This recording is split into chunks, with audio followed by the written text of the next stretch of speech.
morning. This is the old school education podcast dealing with the issues and trends and possible solutions to the obstacles being faced within the education system. My name is Ross Miller. This is Dr. Stephen Bourgeois. And good morning, Dr. Bourgeois. Good morning, Dr. Miller. This is an exciting day because it's almost the end of the school year. Right. Who knows what's on your mind at this point? I got a lot on my mind, and unfortunately, one of the things that one of the things that we're going to be talking about, I imagine, on multiple fronts and on multiple occasions, has to do with forces that exist outside of education that feel comfortable enough making demands of and making suggestions on the education system. And, the problem is when you're looking at it, this bunch of politicians and pundits of all stripes that should probably stay out of the profession.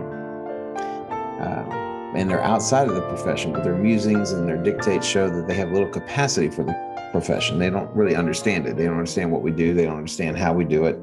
And so as a result, it creates debate, it creates controversy.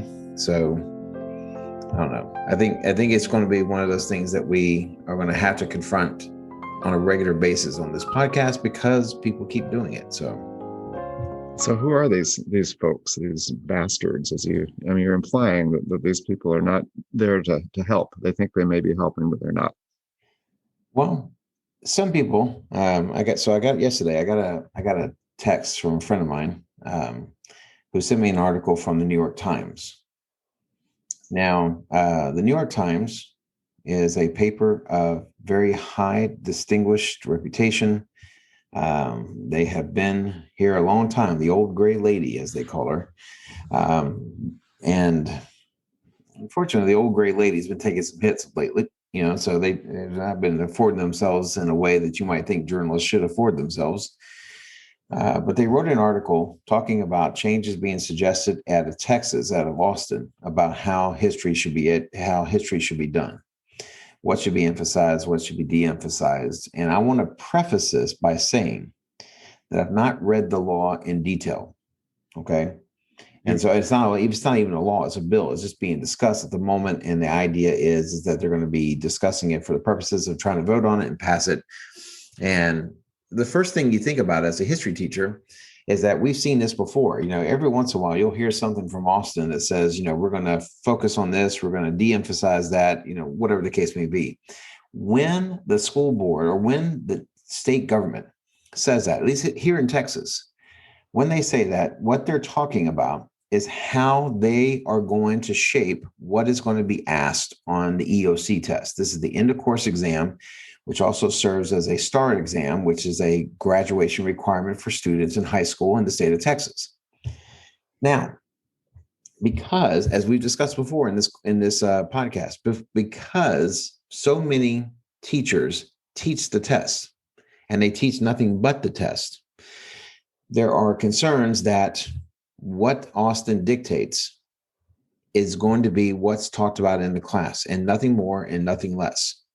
So, for example, New York Times says that the state of Texas is entertaining a bill that would either de-emphasize or otherwise mitigate the story of slavery in the state of Texas. Okay. Now, again, this is the New York Times perspective on this particular bill. I haven't read the bill yet, and so I cannot speak to whether it does or does not try to de-emphasize slavery. But I will say this is not the first time that Austin has sought to affect change to dictate an emphasis with regards to history education. Nobody in Austin is trying to figure out how to mess with mathematics because nobody in Austin understands mathematics. I sure as hell don't understand mathematics, but everyone seems quite willing to opine on history. Now, why is Texas doing this? Well, first of all, a bunch of states have already done it. States like Idaho and New Hampshire and others have passed legislation to try to shape how history is being educated. Now, part of what they're doing is they're responding to a project that the New York Times sponsored called the 1619 Project. Now, the 1619 Project, among other things, suggested that much of U.S. history could be boiled down to kind of racial theory. Now, as any adult will tell you, no one thing explains everything. But somehow in the 1619 Project, racism and racial theory explains everything as to what happened in U.S. history, from colonization to the Constitution, to the ideas within it, to the beginning years of the Republic, you name it. Okay. So the problem is that you've got people on both sides that are using history as a form of politicization. And they are saying that you need to interject this idea or you need to interject that idea. And my thing is, none of you are historians. The major complaint about the 1619 Project that the New York Times did is a lot of it was headed up by journalists and activists. That's one of the reasons why it's largely criticized by historians. On that same note, whatever's going down in Austin is the same idea. You got historians going, I'm not sure that's right, but what you have is you have politicians and you have activists kind of shaping that discussion in Austin. So what you don't hear is you don't hear historians taking part in this, at least not reputable historians. And so from my point of view as a history teacher who has spent the last 25 years desperately trying to keep a political tone out of how and what I teach in the classroom, this irritates me.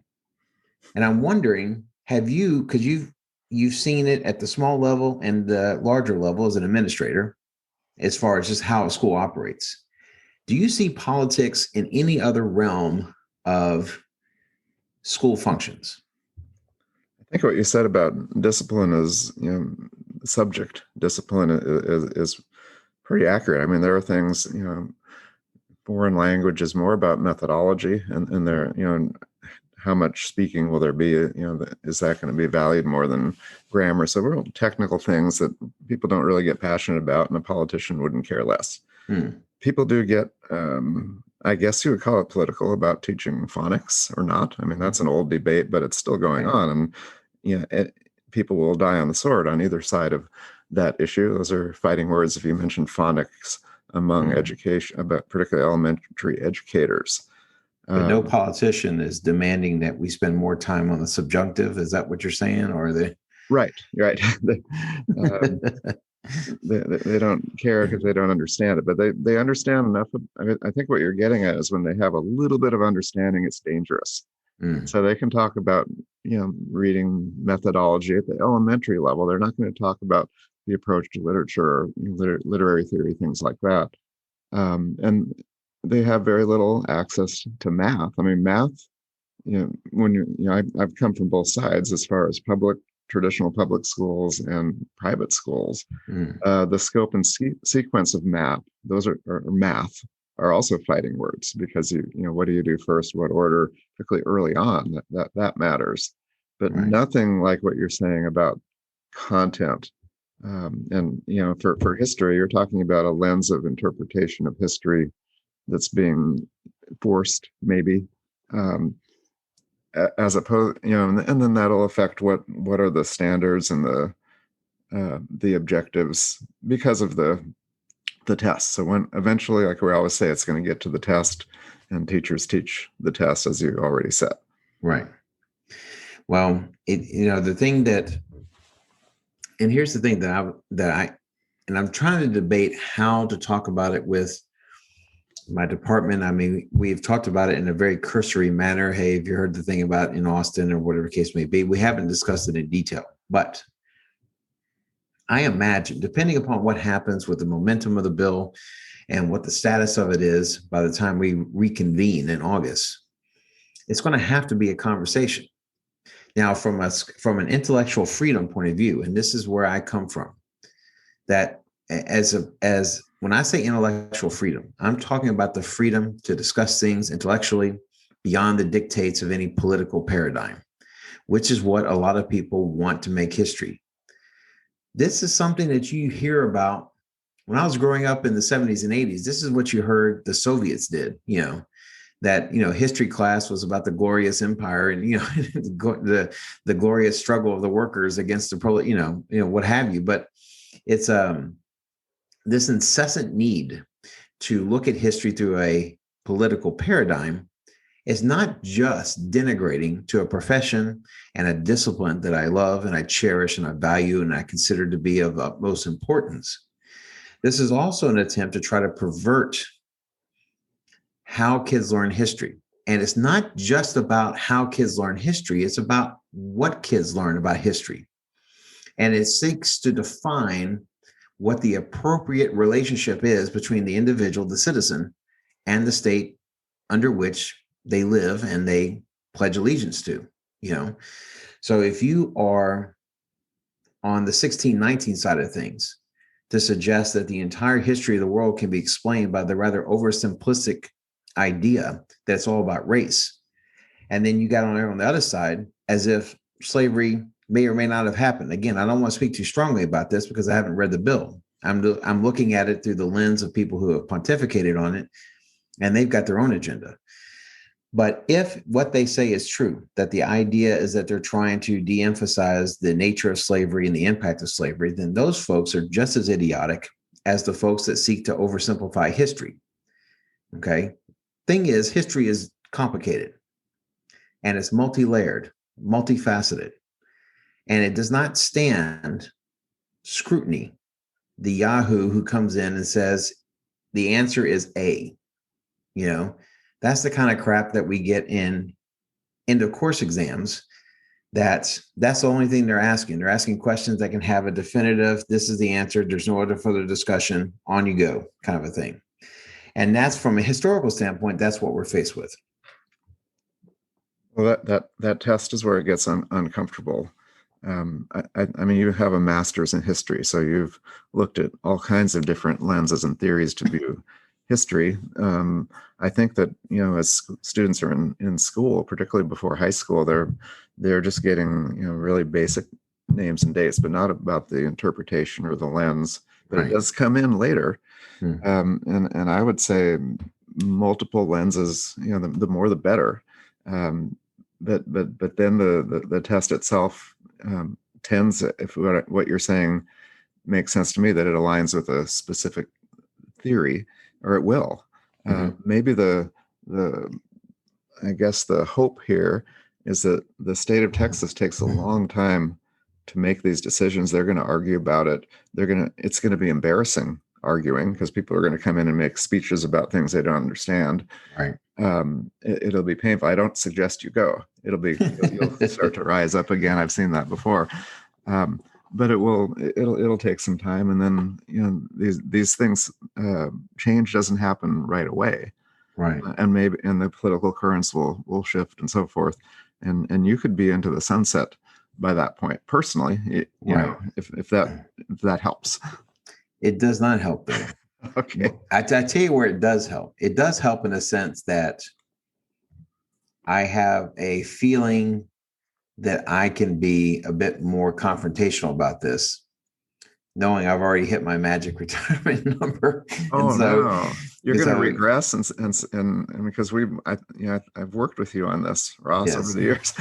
We're going to get to where you're going to be shouting people down at public meetings. No. Here's the thing, though. I mean, this conversation needs to be had. Whether we're talking about 1619 or whether we're talking about people in Austin, we need to have a discussion, and we need to have a debate.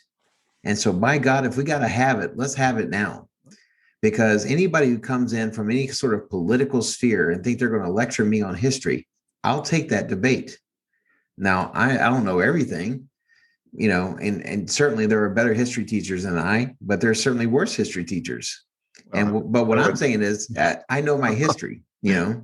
Yeah. And so some politician want to come to me and say, we need to follow 1619, or we need to follow this other stuff over here out of Austin. Okay, let's have the debate. If you think you can have the debate with me, let's have the debate. But you need to come to me with evidence and facts and logic and reasoning and rationalism. You cannot come to me with emotionalism. You cannot come to me with victimhood. You cannot come to me with denialism. You can't come to me with any of that, because I'm not going to stand for it. I know how things in general happen. So let's have the debate. Let's talk about it. Let's make it happen. You get in your car and drive to Austin, and they have a microphone there and a timer. You know about the timer. We have maybe 60 seconds to make a little speech. And then if you keep talking, security to come and move you away. It's like a large hook comes off from the side and just kind of drags you. They'll They start playing the music. Yeah, music in the background.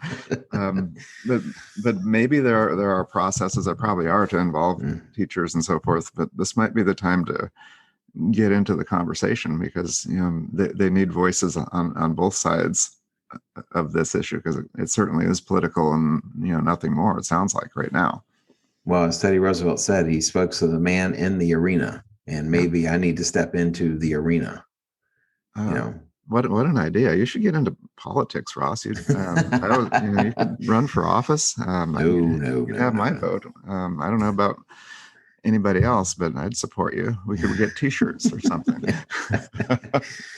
It'd be interesting to consider what my campaign slogan and other paraphernalia would look like if I were to run for office. But no one has to worry about that. No. So I do not seek the limelight, and I don't want the limelight. I'm happy in my classroom with high school students. I'm happy with that. We could use this podcast and get somebody here who completely disagrees with you on this issue and have it out, and I'll just sit back and enjoy it. I think that would be fun. It would be fun. We got to figure out who that would be. Some poor person who's about to be lambasted publicly. Well, this is the other problem. Yeah. The part of any kind of scientific ideals, part of the process of the scientific method is to present your ideas for scrutinization. The idea that you allow yourself the chance, Milton wrote that he could not tolerate people who kept their ideas cloistered inside and not giving it the air of criticism and not being willing to subject themselves to criticism. That's an unvalued idea. Oh. If you're not willing to put yourself out there in front of somebody else and willing to have an honest discussion, then I have no respect for you. I have no respect for your ideas. And that's going to be the difficult part. There's plenty of people willing to talk, but are they willing to discuss? Well, they're willing to post videos that make their point for them, or put the little thumb up. But the level of discourse to actually have an extended debate, it's definitely important. You mentioned outside forces. You probably had more on your mind than simply politics. Who else has effect on a classroom that really doesn't know any better? Well, this is when you get it kind of a little tricky. But I think here's what's happened over the last 50, 60 years, there's been a devaluing of teachers and the idea of teaching here. In general, not just in Texas, but I think in throughout the U.S. there's been a devaluing. This is where you get the infamous joke, those who can do and those who can't teach.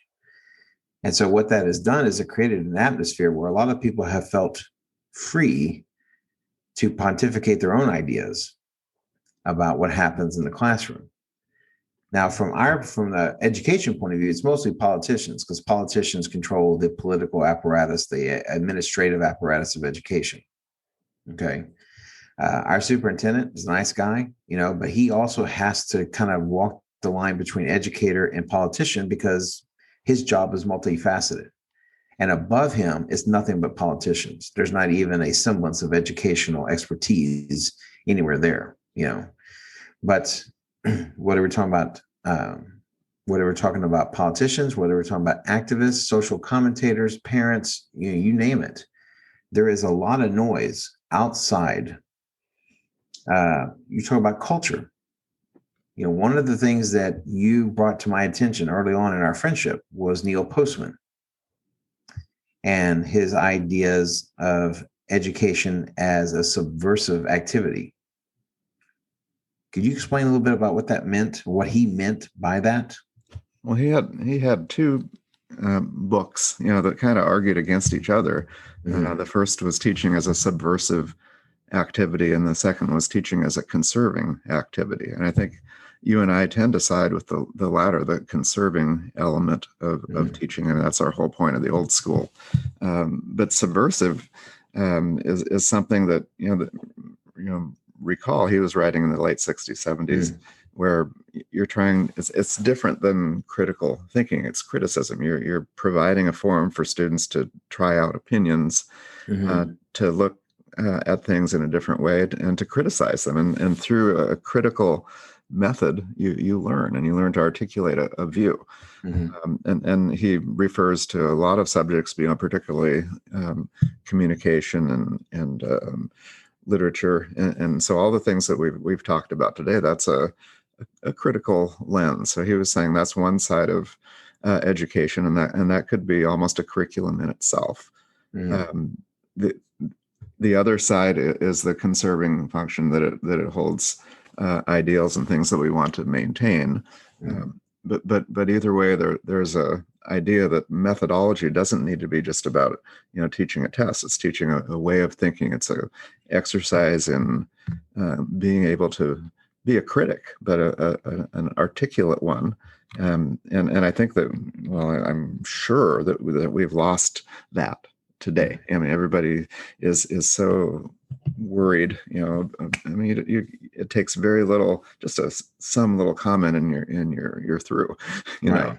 But so the 70s, and Neil Postman, really was interested in public discourse and making the classroom a type of open forum as well. And it used to be that education was the bastion for that discussion. I mean, at UC Berkeley, Mario Savio, the free speech movement, the idea that different ideas, that unusual ideas, unorthodox ideas, are not to be swept under the rug, but they are there to be aired out in the public forum. There is a problem when you seek to kind of crush ideas that run against some type of orthodoxy. And right now, educators are dealing with a dual orthodoxy. It's an orthodoxy from the left, and it's an orthodoxy on the right. And the problem is that there's an advantage on our side for those who seek to try to emphasize the importance of speech, the importance of all speech, intellectual freedom and thought. And that is the idea that if you try to suppress it, it will grow. That's what Salman Rushdie said. He said, I'd rather know the racist in the room. The problem is when you try to sit there and sweep stuff under the rug, it festers. And so from my point of view, the idea that education now has become a tool to shut down conversation, not to enhance it, not to empower it, not to treasure it, is kind of a dangerous thing. And this is part of, when you look at, if you just look at the titles, the idea of conserving, the idea of being subversive, there needs to be a desire, there needs to be a movement within education to stand against popular culture, because popular culture is not healthy. I don't know anyone who says, upon looking at the landscape of modern culture, that goes, yeah, things are going great, everything's fine. No one says that. Okay. And so if that's the case, then what the hell are we doing in education by embracing popular culture, which by definition is a rather transient, capricious set of ideas?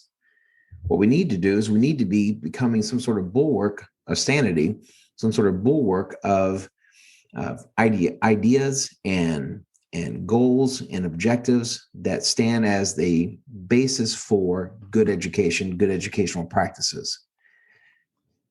And I don't know.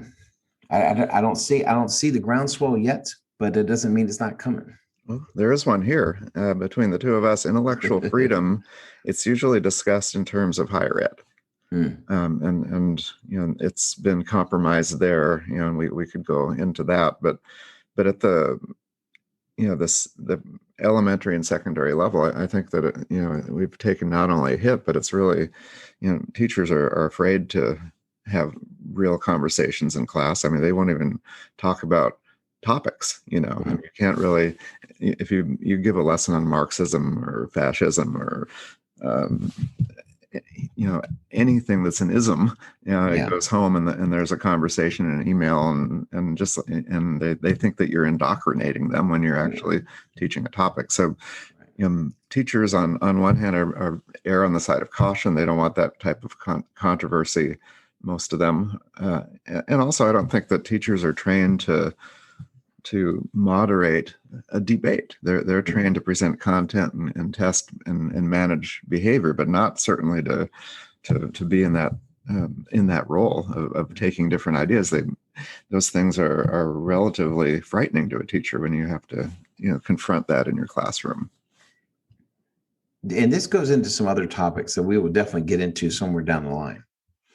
But I wonder what the situation would be like were teachers afforded more respect as a profession and as professionals.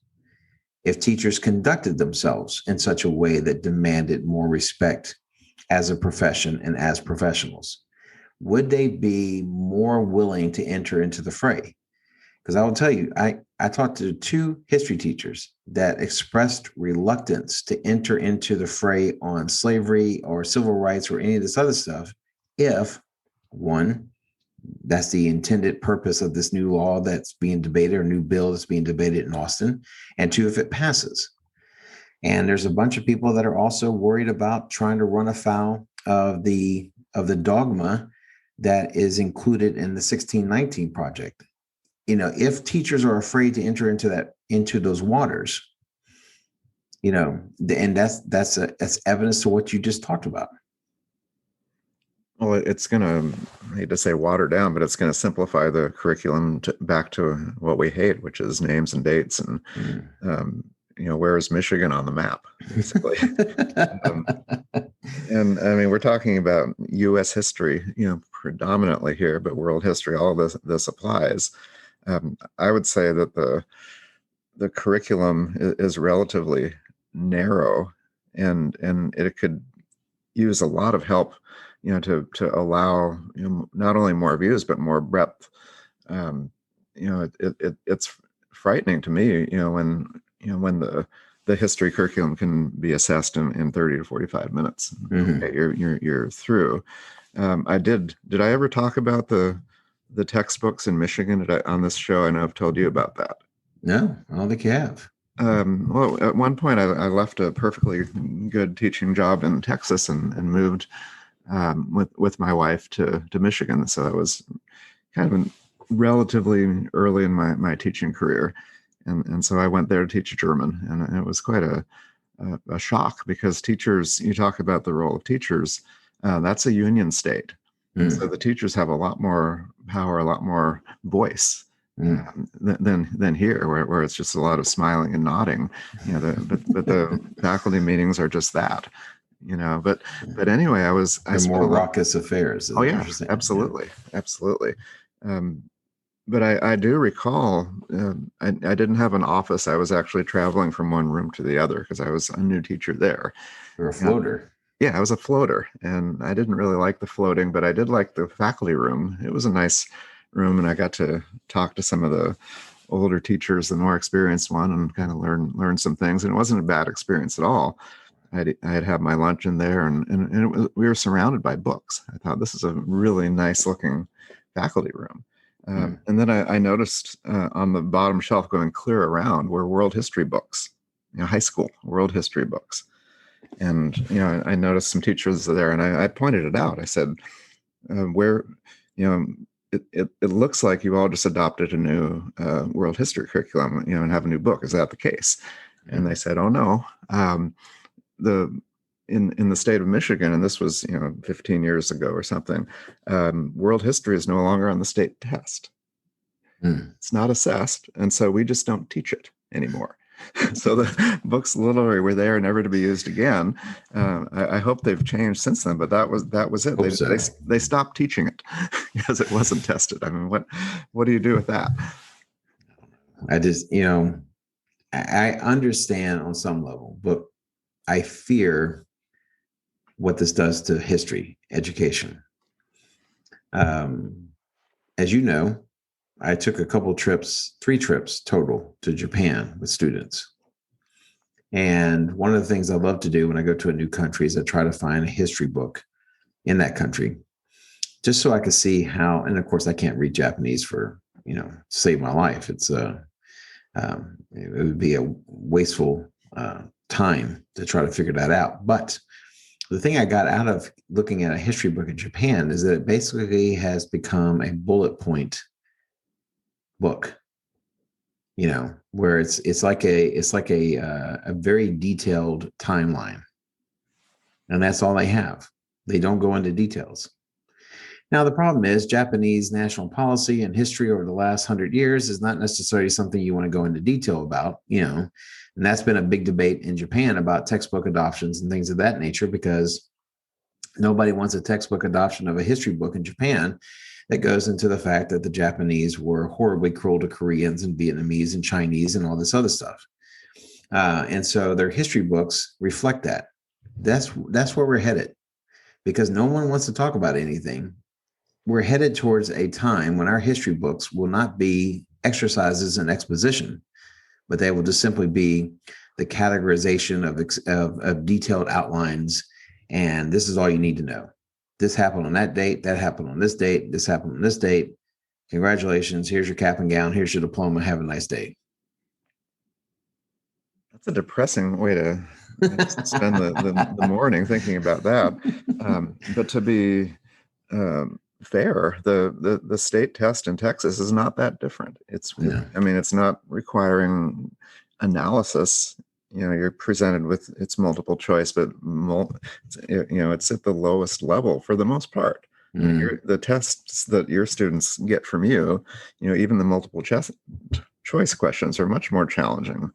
Sure. And so what do you do? I mean, we've said before that history is a reading subject, but right. Shouldn't the assessment of history be a writing activity? How else do you analyze something? How can you show some understanding analysis by selecting bubbles? No. In a way, it doesn't lend itself to that kind of assessment, whereas math, where you solve a problem, it makes more sense. Mm-hmm. But in history, I think you need to show your work. The problem is that, and this is going to be the difficulty in making a stand, because a history teacher will stand up and say, we need to keep politics out of history. And there's going to be a group of history teachers that say, yeah, those damn Democrats. And there's going to be a group of people going, yeah, those damn Republicans. And the problem is neither one of them get it. I'm talking about both people. Everybody stay out, and because none of them have shown themselves worthy of the discussion. And so, for me, that's why, one, we need to keep politics out of the political sphere, out of the historical sphere, because it's just wrought with danger. If these people were truly historians, they would know what happens when government seeks to shape and mold and dictate historical education. There's too many examples, And so someone said that the greatest lesson of history is that people don't learn from history, the Santayana didn't go far enough in his comment about, that people who forget history are doomed to repeat it. No, that there is a lesson that people learn, and that is they forget it, And so, the idea that we need to find some way to, and it's not just from the outside. Teachers in a classroom in front of kids, shut up about your own political opinions. That's not your role. Your role is not to sit there and pontificate like some sort of guru on a mountaintop. That's not your job. Your job is to foster their thinking abilities,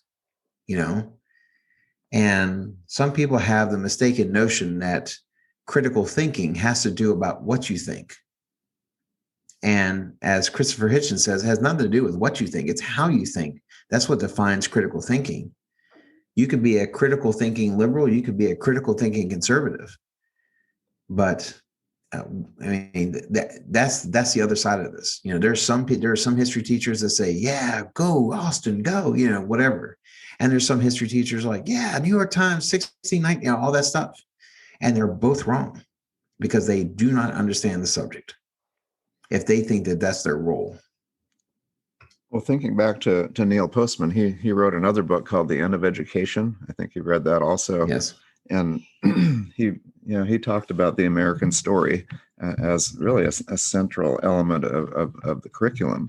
But one of his suggestions for a methodology, and this would apply to university or even high school or below, is to actually lecture, but include bias in your lecture intentionally. Mm-hmm. Again, it's a risky and takes some skill to pull that off. And the assignment, the task of the students is to identify bias and call you out on it and talk about it right there.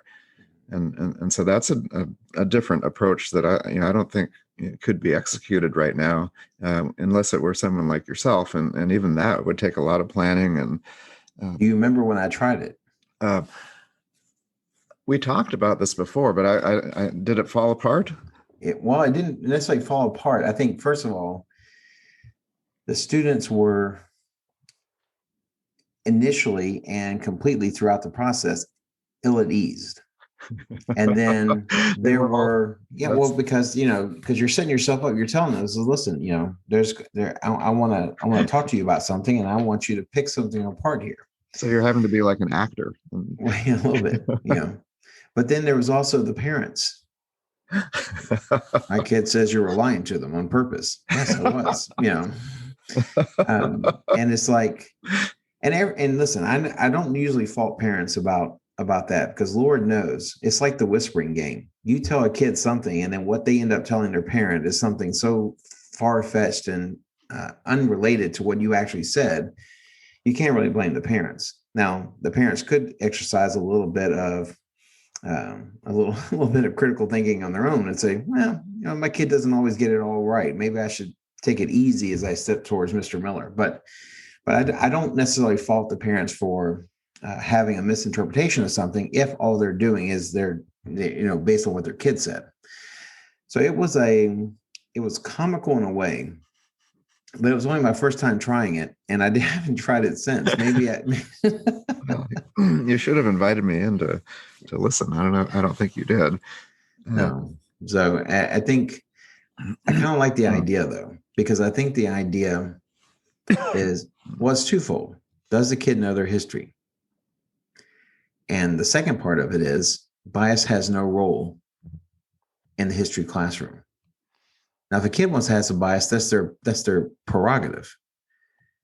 But what you hope the kid gets after a year in your classroom is that nothing should be beyond questioning. Was it Voltaire that said, if at all possible, all things should be questioned? Was that Voltaire? Or Descartes? Was that? I don't know. It should be. Let's ascribe it to Voltaire. Okay. For now, provisionally. But the idea that if at all possible, all things should be questioned, and that's a liberating, freeing kind of a thing. And anybody who presents something to you and says this is the way it has to be, automatically my alarms go off in my head. I don't care if I agree with them or not. I don't subscribe to that point of view. Call me Jewish, but I don't believe in nothing being questionable. Job questioned God, for God's sakes. Everything is up for questioning. So who knows? I don't know. Well, this is probably a disjointed podcast because I came in a little bit irritated, and then. You made me think of a line from a wonderful musical called Into the Woods. And I don't know if you're familiar, but one of the songs, it just has like a couple of lines that I want to recall. It said, "No more questions, please. No more tests." And we should put that up because at some point it feels good not to be questioned or be tested. Yes. So that's out there as well. But the testing continues.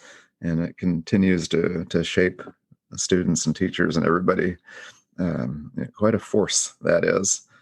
But I don't have any solution for the politics. I think that's going to take another 50 years, and who knows? We could be doomed by that point. So, well, both of us will certainly be doomed.